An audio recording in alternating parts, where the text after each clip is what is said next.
hope you're all keeping safe and well. Another favourite story that we have got here is called The Gruffalo's Child. It's written by Julia Donaldson and the illustrator is Axel Scheffler.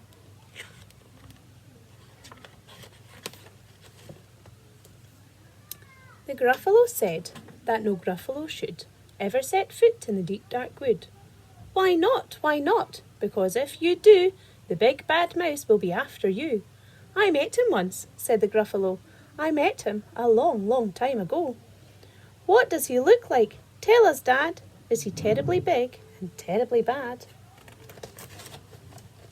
I can't quite remember, the Gruffalo said. Then he thought for a minute and scratched his head. The big bad mouse is terribly strong and his scaly tail is terribly long. His eyes are like pools of terrible fire and his terrible whiskers are tougher than wire. One snowy night when the Gruffalo snored, the Gruffalo's child was feeling bored.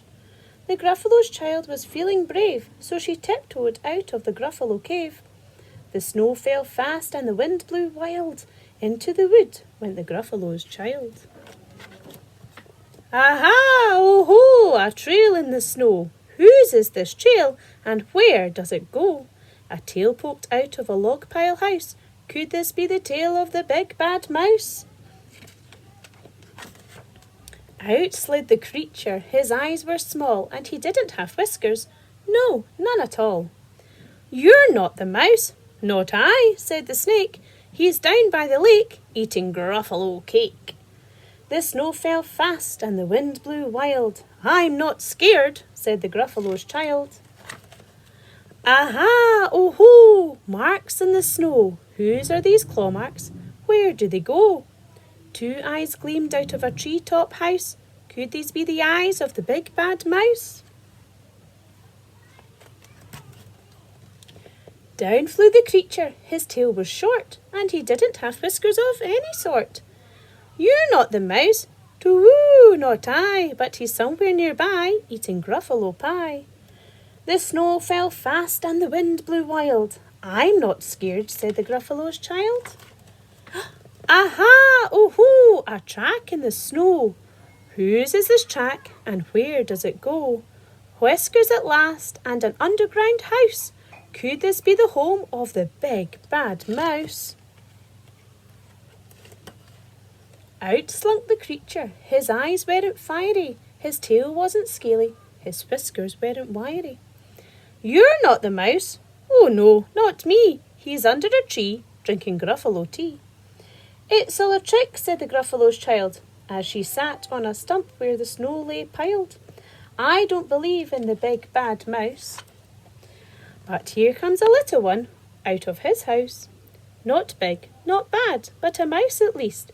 You'll taste good as a midnight feast. Wait, said the mouse, before you eat. There's a friend of mine that you ought to meet. If you let me hop onto a hazel twig, I'll beckon my friend so bad and big. The Gruffalo's child unclenched her fist, and the big bad mouse, so he does exist. The mouse hopped onto the hazel tree. He beckoned then said, just wait and see. Out came the moon. It was bright and round. A terrible shadow fell onto the ground. Who is this creature so big, bad and strong? His tail and his whiskers are terribly long. His ears are enormous and over his shoulder he carries a nut as big as a boulder. The big bad mouse, yelled the Gruffalo's child. The mouse jumped down from the twig and smiled. Aha! Oh-ho! Prints in the snow. Whose are those footprints? Where do they go? The footprints led to the Gruffalo cave, where the Gruffalo's child was a bit less brave. The Gruffalo's child was a bit less bored. And the Gruffalo snored and snored and snored. And that's the end of our Gruffalo's child story. Bye.